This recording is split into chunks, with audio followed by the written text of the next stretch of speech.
ప్రజలకి అంకితం ఇస్తున్నా.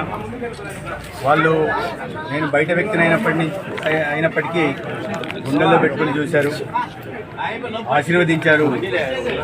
ఏ నమ్మకంతోనైతే వాళ్ళు నన్ను గెలిపించారో ఆ నమ్మకాన్ని వమ్ము చేయకుండా వారి ఆకాంక్షలకు అనుగుణంగా నడుచుకుంటానని, ధర్మవరం రూపురేఖలు మారుస్తానని నేను ప్రచార సందర్భంలో చెప్పాను. అభివృద్ధి చేసి చూపిస్తానని, సంక్షేమ పథకాలు ఎటువంటి రాజకీయ వివక్ష లేకుండా అర్హులైన ప్రతి ఒక్కరికి అందేలాగా చూస్తానని, ముఖ్యంగా ధర్మవరం భావితరాలకి ఉజ్వల భవిష్యత్తుని ఇస్తానని చెప్పడం జరిగింది.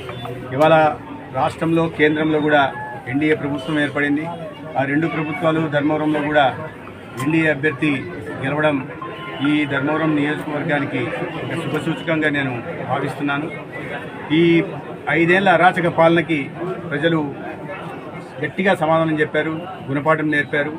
ఒక అరాచక అస్తవ్యస్త